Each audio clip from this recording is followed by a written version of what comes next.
Executive Dialogue 4, Creating 10 Gigawatts Market for Demand Flexibility by 2030.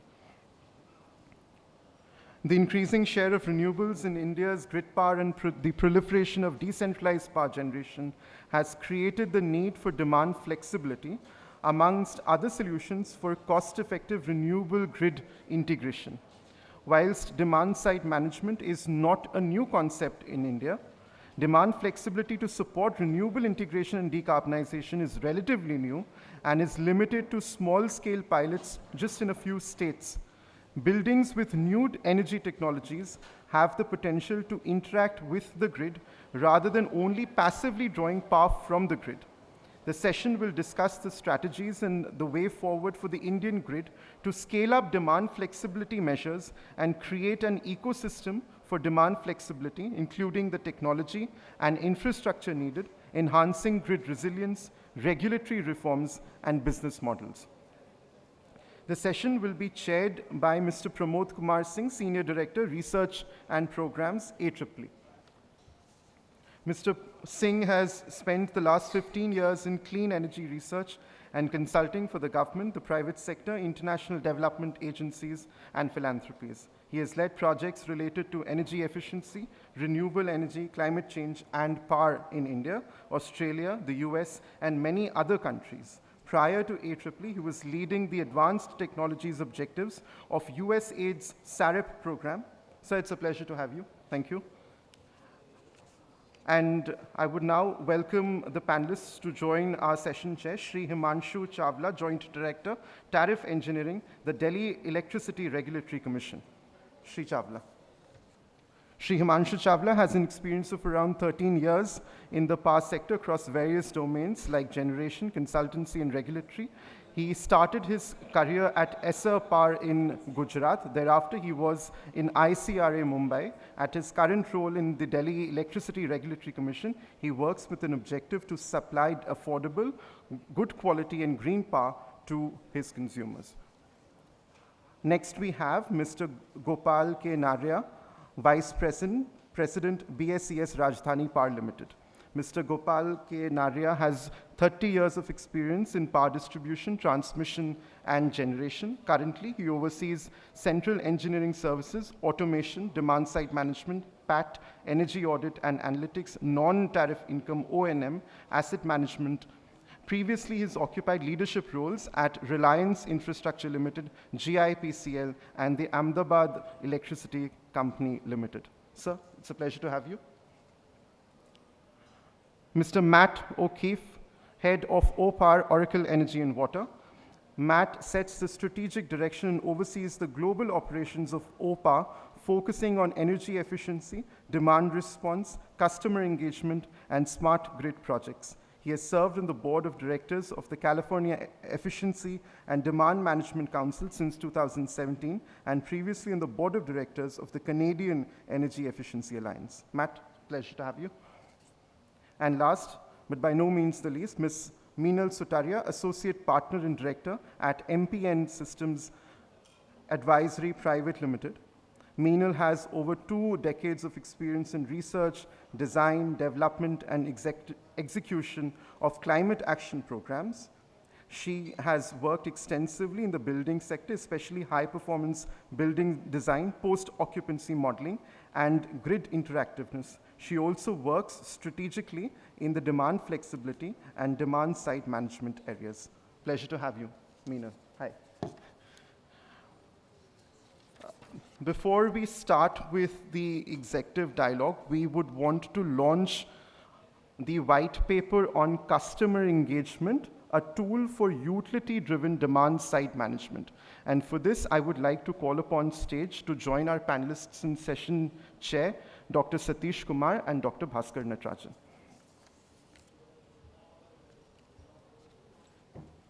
And Dr. Natarajan, would you like to open?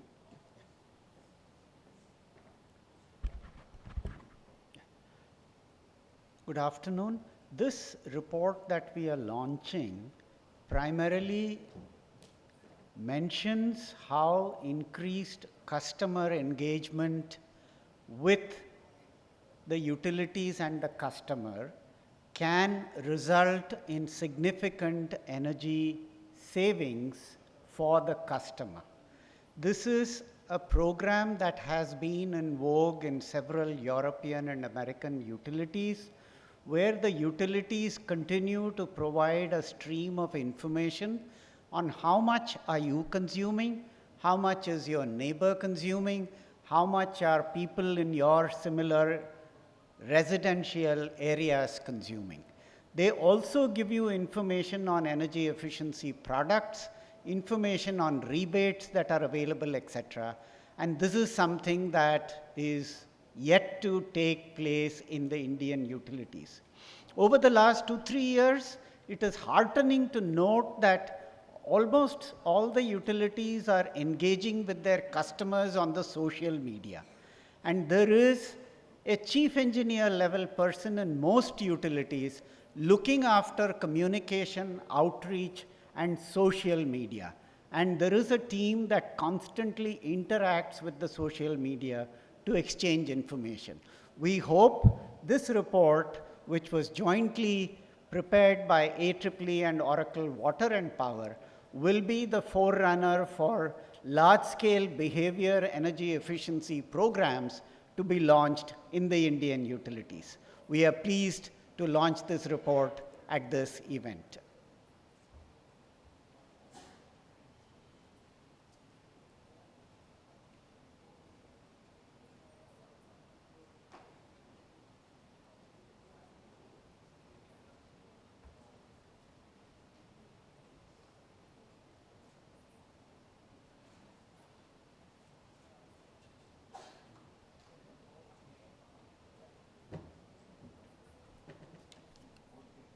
This is the launch of the white paper on customer engagement, a tool for data-driven demand-side management.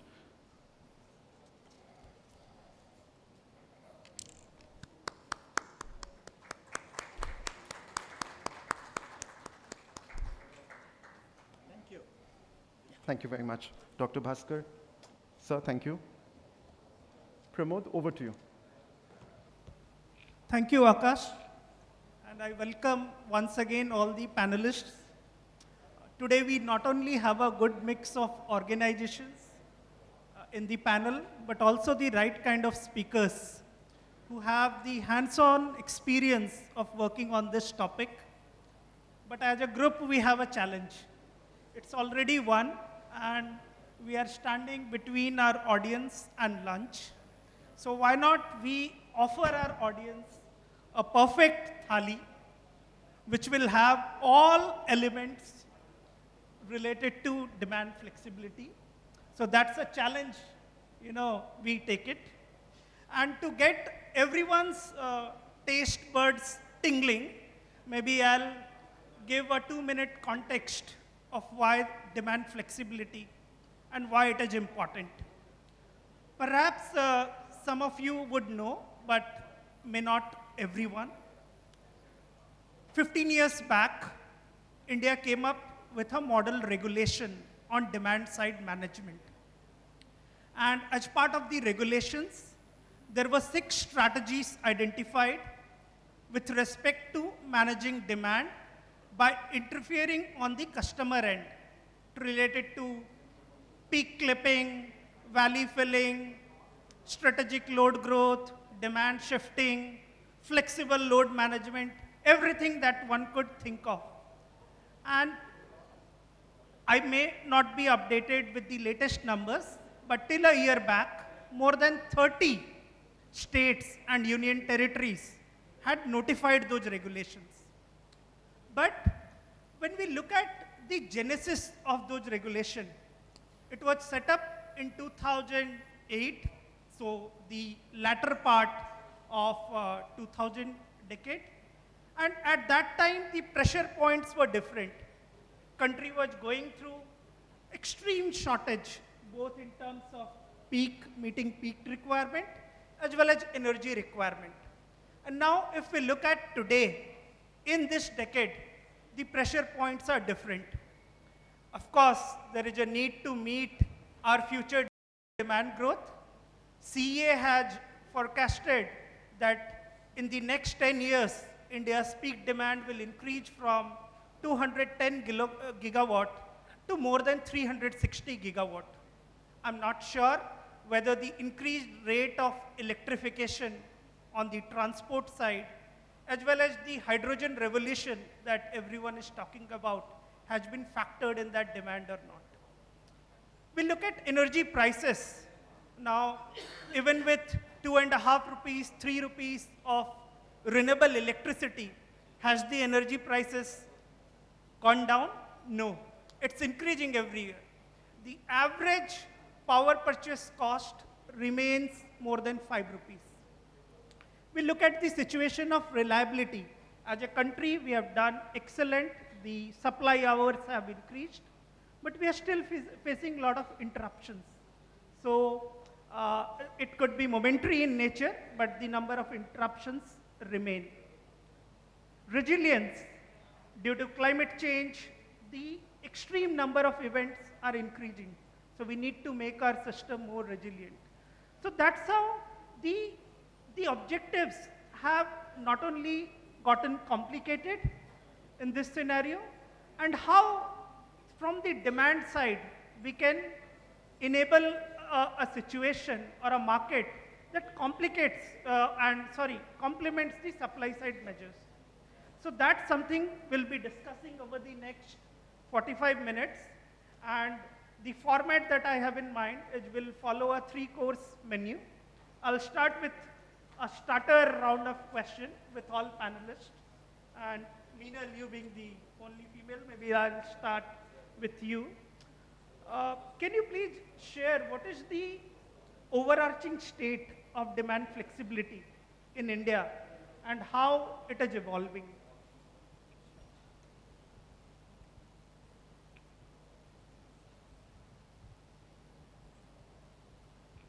Yeah, thank you, Pramod. And I think it's the toughest task to set the context for the discussion, but I'm with the pressure of my panelists that I set it right, but we're going to try to do that. So a few statements that we would like to put with respect to how to set the context for this discussion, because this discussion is going to go beyond DSM, and this discussion is going to go beyond demand response also, because we are going to talk now about demand flexibility. So we know that India is, as we all know, embarking on a very substantial journey of, behind the front and behind the meter and in front of the meter renewable energy generation. We are really catching up on our targets. We all have seen the recent budget emphasis, and there's a lot of investment in the RE sector, newer fuels such as hydrogen, etc. So this is getting to be a reality for sure. So all this is going to offer us a good challenge as well as lots of opportunities from grid operators' perspectives to integrate RE into our power systems. And I think that is the beginning discussion for demand flexibility, not just at DR and DSM levels. So with the expansion of RE, the realities have shifted, issues will become manifold. And what we are trying to look at is that need of the hour is not only to meet demand, as Pramod had rightly said, our pressure points in 2008 were very different as against what's going to happen in the next 5 years to come or the next 10 years to come. But we also need to meet it in an optimal manner. So the conventional understanding of maybe DR has to be shifted. We have to look at DR in a very different manner, and that is what we are here to discuss. Past wisdom was where generation plants were ramped up based on the need of the load. Is it possible now that we start focusing on what loads can be brought up, which means we ramp up the loads based on the peak renewable energy that is available? So it's a very different way and a very different approach of looking at our power sector. And having said that, role of energy efficiency and energy conservation becomes extremely important to reduce the overall demand for electricity, and all other forms of energy is important. So, these are above facts lead us to think about what we can do to create these high levels of what we call as responsive loads. It's very important now for us to understand these responsive loads and the level of flexibility that these can be offered within our power systems. So with an ambitious goal of 10 gigawatt, as Pramod has on the title and in its description, we have several power system modelers who are aspirational, but it is important for us to look at these as larger decarbonization goals for the government. While Indian regulatory systems support deep DSM opportunities, we've already started talking about that. We really feel that there is a clear need for newer approaches that support existing regulations, and I think this need begins with technological approaches and behavioral approaches, because energy is behavior. And these approaches have not only to be looked at in the built environments, in the building sectors, but also has to extend beyond to municipal services, agricultural sectors, and so on and so forth. So having said that, I hope I've laid a context for demand flexibility so that we can actually ensue a very fruitful discussion further. Thank you, Meenal. I think the 2 points regarding it's not only limited to demand response, and then it's not only the building sector where the potential lies. With this, I'll turn to Matt. Matt has been working on demand flexibility programs in the US and globally.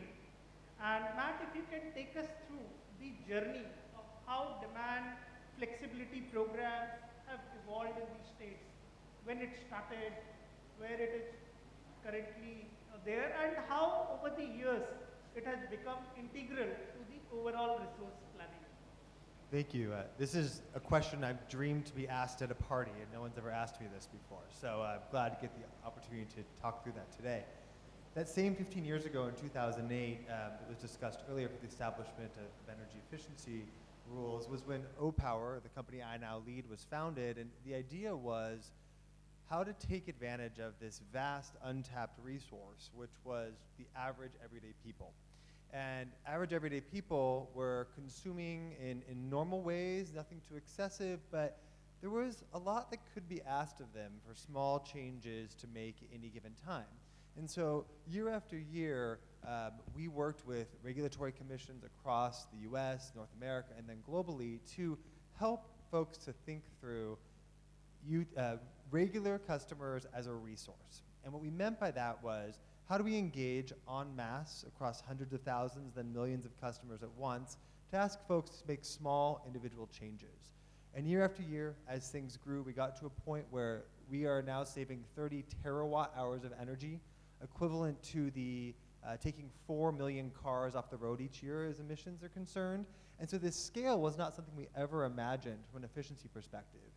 But about halfway through that journey, we were looking through the data and uncovering that folks weren't just saving equally, but they were saving disproportionately during peak times without even being asked to do so, because it is during those peak times when they are using the most. So then we thought and worked with some of our customers about actually engaging directly in those peak moments to see what folks could do. And we were shocked. Without price signals, without requirements, or without control, we were able to keep utilities from turning on their peaker plants. We were able to get folks to make massive changes en masse and small changes in the home that kept folks from actually having to have blackouts and brownouts in states like California, where we deal with this on a monthly basis or yearly basis. So year after year, as this was growing, one can imagine it's really hard to convince the engineers and power planners that these are real, reliable resources. And that was a challenge that we were proud to take on, and I think we were held to a really high standard.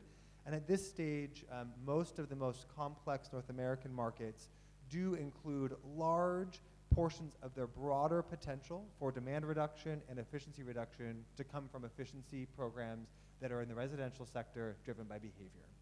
And so all of those years got us to where we are now. And what I'm excited about for the demand flexibility conversation is you can have a layer of energy efficiency, and you can have that time event-driven demand response. But what you really need is to coach people to subtly shift their usage in the times that make the most sense every day without being paid to do so or giving up control.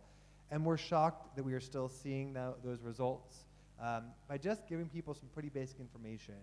When you're using, what you are using, and what small shifts you can make in order to achieve or help your region, your state, or your country achieve the goals that are out there. So I'm proud to say that no matter where we've been in the world, people show up, there are resources, and we can count on them. Thank you, Matt. And this resonates very well with our Prime Minister's clarion call when he says mission life, how each citizens can sort of contribute towards responsible use of energy. So thank you. And also that some of the programs were implemented just by providing information, not necessarily with any incentives. So thank you. So I'll now move to Mr. Naria. You have implemented a behavioral demand response program in Delhi. And we often, hear in the conversation that smart meters are essential to have such programs in place. And if we look at the current penetration of smart meters, as a country, we have close to 6 million or so, right? Whereas we have, in terms of metered connection, perhaps 400, 500 million customers. So my question is, for this pilot program, how, and going forward, how critical is smart metering to enable demand flexibility programs? And we also have a bonus question for the audience to keep them engaged. And which of the use cases make absolute sense to implement demand flexibility programs at scale if we look at the current market conditions? Over to you. Thank you, Pramod. The first question regarding the need of smart meter. Personally, if you consider the broad perspective of demand, the behavioral demand project, these efforts for demand side management, the basic consideration for this program is to make consumer aware about the way they are consuming energy. And it is the first step we should begin to make them aware so that they just stop the wasting of energy and the conscious consumption of energy, and if possible, the shifting of the demand. All this initiative is indirectly in their own benefits. Now coming to the point whether the smart meter is essential for this program is not. Personally, I don't see the importance of smart meter broadly with keeping in mind this consideration about the customer engagement and to make them aware about the need of this initiative, why it is required. But the problem comes when we go to the proposal for scaling up this initiative to the larger customer base. The challenge comes in M&B. How to prove the benefit of this initiative. So in that sense, I feel the meter is required, but it's not essential.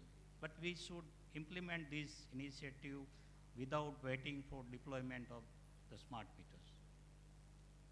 So that way I feel that's the first step we should take so that by the time other technology is available like smart meter and ADR platform and similar other operational tools for which meets and which helps utility for the curtailing demand and shifting and the similar other initiative like battery energy storage, electrical vehicle, all this challenge is going to be beyond control unless we take some measures. Because the day we begin, there will be a lot of learning that will need a reconsideration. The program will need to reframe it entirely with different perspective, with different aim. And unless we begin somewhere, unless we implement it, we are not going to learn these facts with respect to Indian context.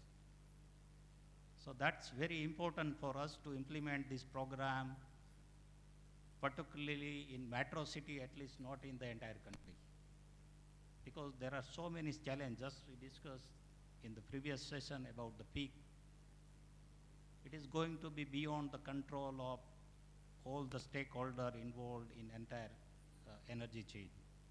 Considering both the present existing demand and the focus being given by the government both to electrical vehicle promotion as well as the solar initiative because ultimately, if you go to the past history of the energy chain, electrical energy chain in India, we have a lot of boundary investment with respect to DISCOM.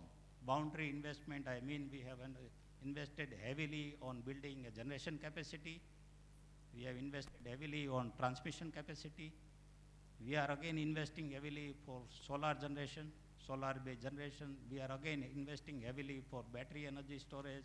It's being discussed, and I am sure it will be implemented the way the entire mechanism is moving. Similar investment coming at our boundary in forms of smart meter. All this burden is being going to transfer to the consumer. So this is very essential initiative in demand side management, energy efficiency improvement particularly. So I don't think that we should wait for deployment of smart meter. What was the second question? The second question was around the use cases. If we look at the current situation of electricity price and the kind of capital that is required to build the infrastructure for the future, within those objective areas, if we look at demand flexibility, is it already economical given the kind of prices we see? And any insights from your experience? Yeah, if you look at the plain numbers in terms of energy value, peak hours, off-peak hours, and the capex requirement, that number available in the public domain is not a true numbers available in the sense. If I give an example, for building 1 megawatt distribution capacity from my input boundary to the consumer, if you consider all the resource we are consuming in terms of land, right of way, and similar other cost, it is almost around 15 crore rupees per megawatt distribution. If I consider transmission, transformation, the network, and the entire setup. But this number is not available simply because we always see the different number as per the framework or the tariff and other guidelines where we face when we apply for new connection. But there are indirect costs, the resource we are wasting, the resource which is not available in abundance is a space. Space is a gold mine for city like Delhi. Nobody wants us to install electrical equipment in front of their house, under the ground. There are so many other utilities who are struggling. So economy point of view, the demand management is going to be a most important consideration. And the demand flexibility is going to be a most sought the efforts from all the regulators, governing body, all the stakeholders, including consumers and all the planning and regulatory body. See, we don't have any available resource where we foresee that we will be able to meet a future demand of power beyond 2035. The projections and the way we are moving towards the electrical vehicle, the entire fossil fuel energy need is going to be migrate to the electrical energy. And unfortunately, the way the consumption pattern going to happen is going to coincide with the present peak. That peaks come in the night time where we don't have solar generation. Even though I don't consider the energy pricing, the economy of energy price, peak hours and off-peak hours, but beyond that commercial matter, there are some technical and other resource constraints. That needs a really different consideration. Regarding the other initiative like battery energy storage, we are so far thinking about the grid scale battery energy storage. But that initiative is a boundary initiative for a distribution utility perspective. Why boundary initiative? Because my constraint is in building the capacity for distribution, network building so that I can meet the consumer electricity demand. I don't have margin option available. So in case of preferring the source and boundary, I will always recommend to go to the customer and request them to install a battery with some inverter or something. So that will be a cheapest in the sense that I don't need a distribution capacity addition. I will be saving on the loss part. and the cost part, the commercial part will be distributed to the larger customer base so that it will be affordable. Earlier, down the line, 10 years, if you look at the consumer requirement, most of the consumer in Delhi used to have an inverter. Now today nobody has an inverter in Delhi because the supply is available by 24/7. But that arrangement with the rooftop solar was the most required option, is going to be an option in the future. Thank you, Mr. Naria. And you mentioned about MNV. So I will turn to our master chef for today, Mr. Chawla. He represents DERC. And Delhi is one of the pioneer states when it comes to promoting distributed energy resources, such as rooftop solar, EVs, battery storage. The 3 private DISCOMs in Delhi have also implemented demand flexibility programs. We call it pilots, we call it slightly bigger scale. So my question to you is, what steps or instructions DERC has taken or issued to all the DISCOMs for measurement and verification of the demand response programs, and how those measurement and verification activities are also linked with the overall system level savings, because it's important to know how those pilots or programs are going to result in the overall cost. If you can share your.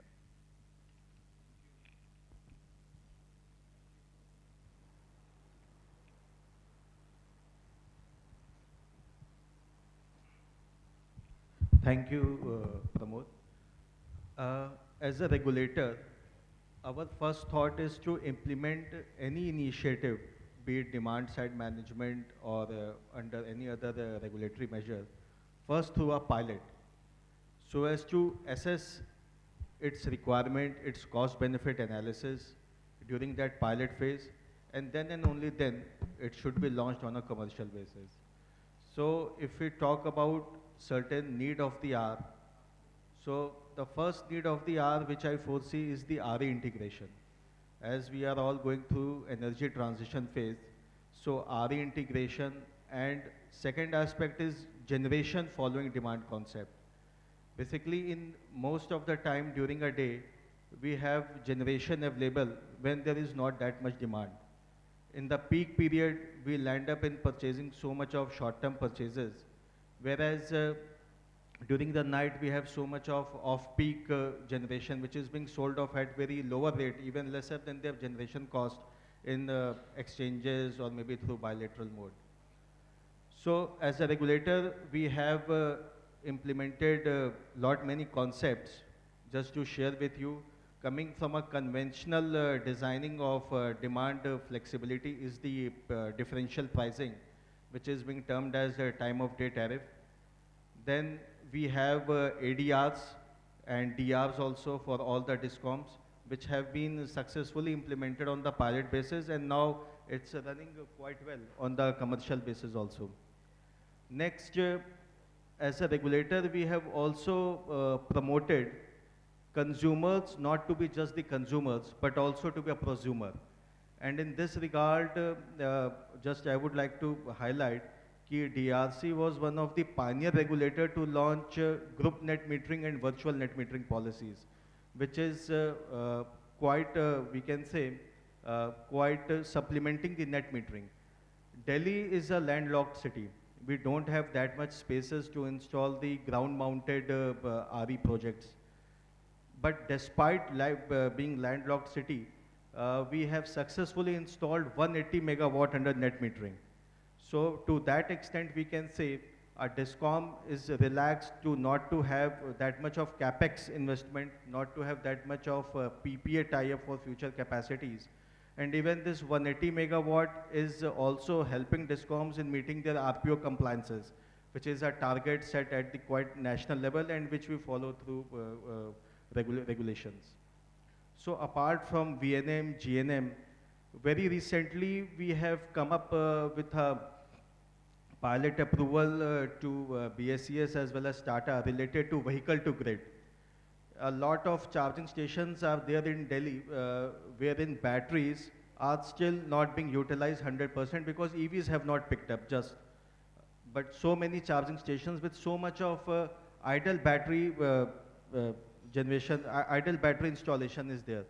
So we have instructed DISCOMs to utilize those stranded capacities of battery which is lying idle in the stations and utilize it for your peak consumption rather than relying upon buying short-term costly power at 12 rupees or 14 rupees.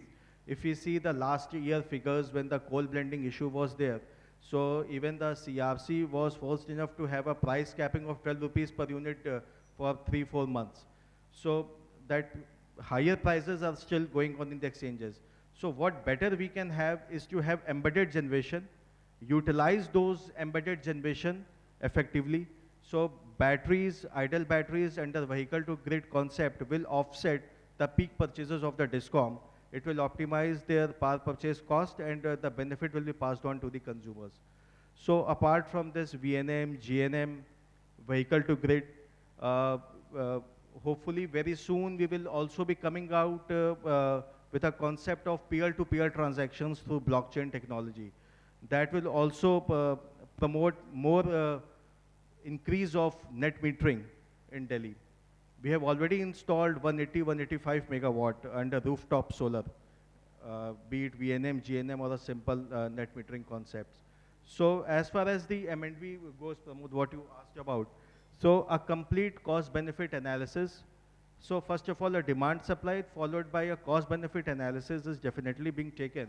And a pilot without any capex is being allowed to DISCOMs to execute and demonstrate the regulator ki whether this initiative is useful or not. Just to share a few facts with our audience, like how challenging it is in Delhi to supply electricity to a consumer. You see the peak, the day when peak touched last year, 7,500 megawatt, the minimum demand was 5,000 megawatt on that same day itself. And the minimum demand of summer is even more than the maximum demand of the winter season. A long-term PPA cannot be set up ki you supply me for summers this much megawatt or for winters this much megawatt because there is always a minimum technical limit criteria is there for generating stations. So how better and how effectively we have to manage our load and in fact scheduling, generation, all those things because we rely most on the power plants which are situated outside Delhi and wherein we don't have that much control because it is all under composite schemes. So to meet demand in cost effective way, to have a demand side management in this energy transition phase is what I feel is the need of the hour. And as a regulator, we have implemented many measures. And definitely without any cost benefit analysis, no measure from a pilot is moved on to a commercial basis. Thank you. Thank you. For the next course, I will request if all panelists maybe can limit their response to 3 minutes. So I'll, once again go back to you, Matt. Sure. And you have implemented a behavioral demand response program for Delhi. And if you could share, what are the findings and learning from that program which will help other utilities in India to scale up demand as a resource? Yeah. And how they can institutionalize such programs? Sure. To provide a little more clarity, the program focus was energy efficiency more than demand response. But we were really proud to launch a pilot several years ago. It was about 18 months in duration here in Delhi with BRPL, serving about 200,000 households. We had customers that used between 50 and 200 kilowatt hours, 200 and 400, and then more than 400. So you had the full range of customers available. And what we saw was remarkably consistent results with what we've seen in other parts of the world, which were things like Savings was highest during the summer, which when there's highest usage available, and that folks will in fact save when provided this information. Typically, we see that savings increases year over year, a bit more of a ramping, like an airplane, until you get to a cruising altitude. We didn't get to see that second and third summer with the pilot, so I'd be excited to see where it went. But we saw some very encouraging results. One was about the broader attitude or understanding of the offerings of VRPL. When you ask people who are in the program, does the utility want to help you save energy? Does the utility have energy efficiency programs? Does VRPL care about how much I'm spending on my bill each month? These type of important indicators to put the utility at the center of the demand side management conversation increase 10, 15, or 20% depending upon the question. And this is fundamentally important when we're asking or putting obligations on a utility that they are seen in this way and that we can increase that. Because of that foundation setting, as we ask people to do more and more to change and shift their behavior to meet needs. One thing I would say that we can take across the country is we know all of this, and we know that 3 million kilowatt hours, or almost 3 million kilowatt hours, were saved because we had M&V protocols designed from the very beginning. We did wide-scale randomized control trials, which is to say that you treat some and not others, similar to a pharmaceutical trial, so that you can actually determine causation. And because of this, we knew that there was the same market conditions, same prices, same external factors that were happening in both groups, but we could see the only difference between the groups was that one was in the program and one was not. This type of foundational M&V setting is not possible for all programs, but when available, it is the gold standard and something that we can learn a lot from, I think, throughout the market. Thank you, Matt, and that's a perfect segue to my next question to Mr. Naria. Have you assessed the potential of demand flexibility in your territory? And the reason I ask this question is you might be aware the Central Electricity Authority has come up with a framework for resource adequacy. And no resource adequacy exercise is complete unless we also look at what is the potential from the demand side. So have you assessed the potential? And also, when can we see the demand flexibility potential becoming a part of your resource planning, the multi-year planning that you have in place? So generally, in most of our meetings and management review, the demand management is the most critical and core discussion. May it be our summer planning, may it be our power purchase planning, may it be our network capacity building planning. So that's the most core consideration in most of our planning and review and other arrangement we are pursuing. The challenge is only about the available solution and the feedback availability of available solution. We see there are huge potential in building in flexibility in particularly demand side management. One or two example, if I will just like to share is, in Delhi itself, in entire Delhi area, there are telecom towers, around 5,000 telecom towers. And almost all these telecom tower has a 35 kilowatt battery energy storage. So just like Himanshuji has mentioned, if we tap this potential, so it is going to be a huge support to a DISCOM in meeting a peak demand. So same capacity will serve to the telecom system, as well as I can utilize this off-peak hours, low-cost power to serve in the peak hours. And all the benefit is ultimately will be passed on to the consumer. Likewise, there are so many different opportunities. The one of them we discussed was the district cooling. See, district cooling is why essential. It's not because of some commercial consideration in other part or the way the regulatory framework was available in there. But in India, in particularly the metro city like Delhi, has a different consideration. even if you don't implement on horizontally for entire city, but it need a consideration for selected pockets. There are so many pockets which has a mixed demographical development with commercial and the industrial establishment and likewise nearby industry, commercial, so many similar pockets are available where it will be feasible, provided the few learnings which I learned from Marcus from my discussion yesterday will be taken care through the policy or similar other consideration. But the core focus can be energy efficiency and the demand management. Similarly, there are so many different opportunity available in building a capacity for flexible demand flexibility. And we are working on so many different projects through various international support like UNEP, DREAMS, Asian Funding Agency, Japanese Fund, USAID, United Nations. We have done almost 9 different grid scale battery energy storage, 1 microgrid, and we are receiving very good support from regulatory body as well as for all this new technology study. This technology study is very important for us because once we deploy any solution and without understanding what is the basic requirement to meet our requirement in terms of managing a peak demand, and we deployed on commercial scale, and later on we learned that there are few more considerations that need a different type of adoption or different type of solution to meet our requirement, then we lose all other future opportunity. I'm not going to get approval again for the same type solution of different technology.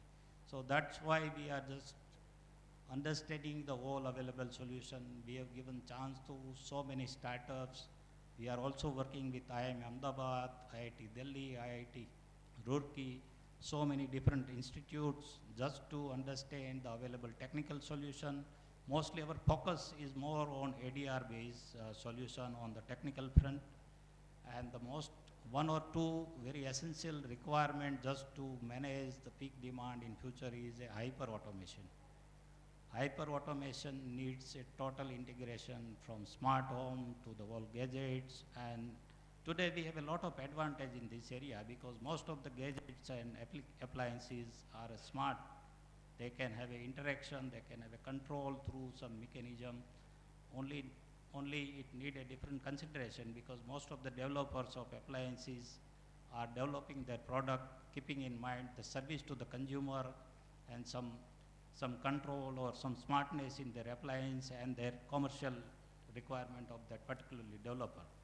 But none of them have considered the requirement of a electrical utility. So we are talking to most of these developer, technological tool and service provider, whether they can consider a utility need.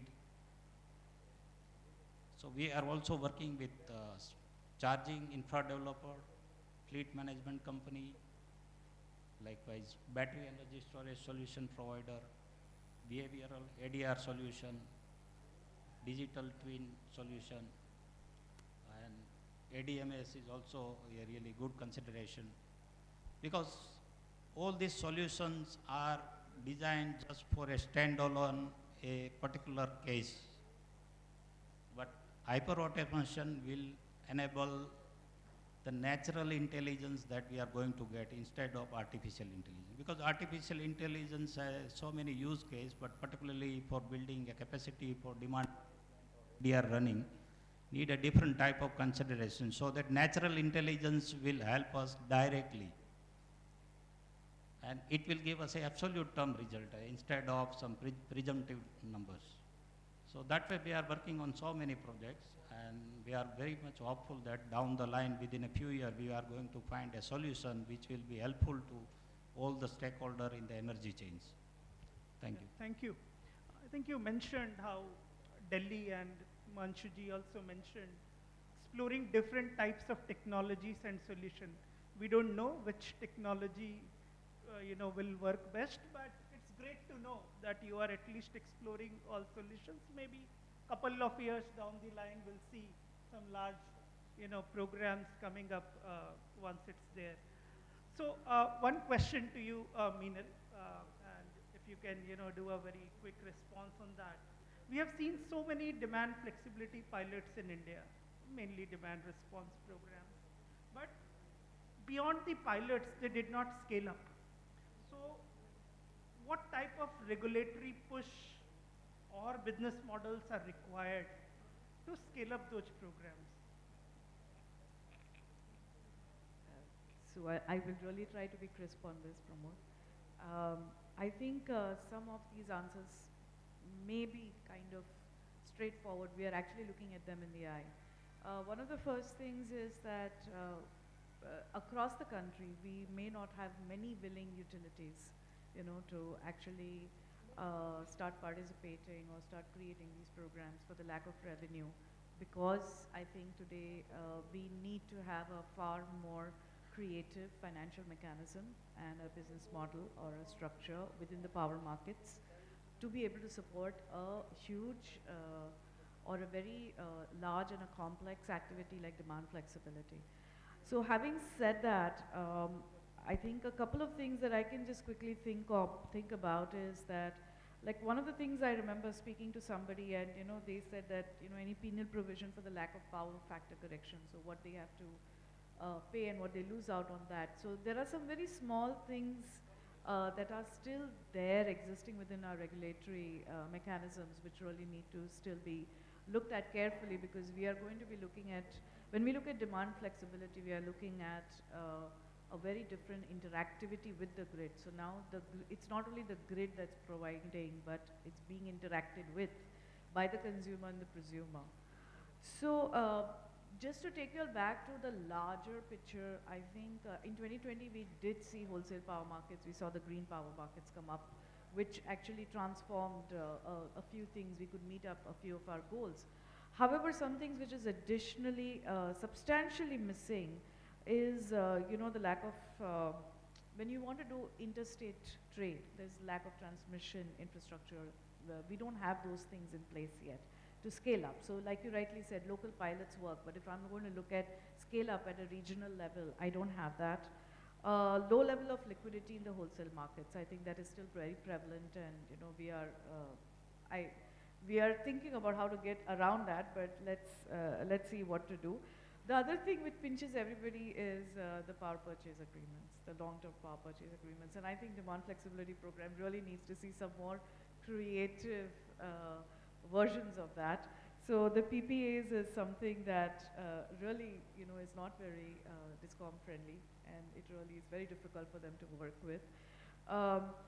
So I think looking at resource adequacy and mechanisms, and you know, using more financial PPAs and more creative mechanisms, financial mechanisms, from a regulatory standpoint, we could probably look at some kind of scale up. So I think the scale up has to be from multiple sides, but without adequate financial support and creative financial mechanisms, we will only do pilots. We will not be able to scale it up to country level. Thanks, Meenal, for, you know, highlighting the importance of financing, and also how some of the legacy structures might be, you know, prohibiting a greater uptake. Himanshu ji, I'll ask the same question to you, what I've been asking Mr. Naria and Meenal. So my question is, if we look at the current process of tariff setting and the regulations that are already in place, the methodology or the process for long-term resource planning, be it DSM regulations, do you think that those processes are sufficient to scale up the pilots, or from the regulatory side, we need to have something new on top of the existing processes to help enable the scale up? Here, I would like to add just 2 bullet points. Whenever a regulator, in fact, all utilities should try any program related to energy efficiency or demand side management, covering those 2 bullet points, which is avoided capex and avoided power purchase cost in the short term period. Considering these 2 bullet points, what I feel, any program related to energy efficiency or the demand side management will definitely have a saving over and above the cost. So when this saving will be demonstrated, definitely it can be launched on a commercial basis whose, I think on an upfront basis, that cost can be given in the ARR, so that utility should not be handwritten, ki cost has not been provided, how to launch this project on a commercial basis. So considering those two aspects, which I would like to sum up, avoided capex and avoided power purchase cost in the short term period will definitely lead to cost benefit analysis of any of such programs. Thank you. Thank you. For the final course, I'll ask each of the panelists if they can give one top recommendation in 30 seconds. What is it that you recommend for enabling a 10 gigawatt demand flexibility market in India? I'll start with you, Matt. Great, 30 seconds. Okay. I think that one of the major learnings in the last couple of years for me is that we've seen in North America that there is 2 times more potential to reduce emissions in the near term based upon individual customer choices than on scaled renewable investments. You need to do both, but we have in the power of our hands a lot more than we realize. So my one thing would be to make sure we are not just properly including the potential of consumer action and behavior change, but to actually expect even more from what people are capable of than we currently are even counting on. Thank you. So most important recommendation from my side will be to work with open mind by all the stakeholders, maybe consumer, distribution utility, regulators, and all the government bodies. Unless we work with open mind, all pilot will not give any result, because pilots are done with lot of constraint and restrictions, and the result is also accordingly will not be sufficient for scaling it up. So only open-mindedness and the more technical development in the available solution will help us in materializing all the available demand flexibility options. Thank you. I'll go back to the previous question, the same recommendation. I think we need more very strong, strengthened creative business models or financial mechanisms, because that's going to drive behavior substantially. It's going to be very enabling. What Mr. Gopal has said, all stakeholders, be it consumers, developers, regulators, government, all should work in tandem so as to achieve the goal of this demand flexibility, which also matches the objective. If you see in the last session, district cooling one, I'll just take Pramod more than 30 seconds, maybe 45 seconds. So the objective was to reduce the demand. And I just forgot to mention one point, we had already implemented a scheme wherein inefficient air conditioning in Delhi devices, they are being replaced by efficient ones, and those inefficient ones, those are being scrapped off in there is a land in Narela where we have identified, and those compressors are cut vertically, so that those inefficient ACs are not being reused in the grid, maybe in the neighboring cities of Delhi. So in that, I am very glad to say 25,000 inefficient ACs have been replaced so far in Delhi. So the objective of district cooling, we have already implemented just around 2 years back. See, the bottom line objective is to have a flattened load curve. So with this 25, like I talked about, 7,500 megawatt is the peak demand. So what I can say, the main culprit in such demand variations in Delhi is the air conditioners. So the objective can definitely be met up. So all stakeholders should work together in order to provide cost-effective electricity to our end consumers. Thank you. Thank you. So we started with a 3-course lunch or menu, but I'll wrap up with a 7-course menu. What are the top 7 takeaways from this session? Number 1, behavioral, I feel it's not been done by organizers so that we are getting late for the lunch. Just 1 minute. Behavioral nudge is important. and it can trigger demand flexibility, not necessarily driven by incentives. Smart meters, they are important. They improve the accuracy of program design and monitoring, but not a deal breaker necessarily. We should not limit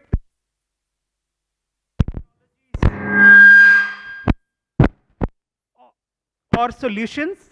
The way Delhi is exploring how to use idle batteries behind the meter storage. Meenal mentioned about agriculture, flexibility. All of that will be required if we have to achieve that 10 gigawatt.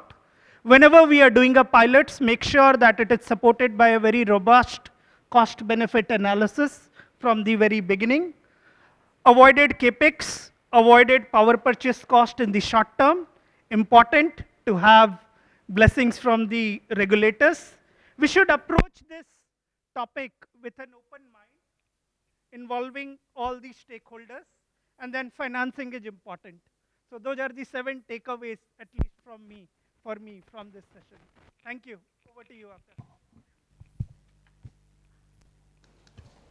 Hello. Thank you, Pramod.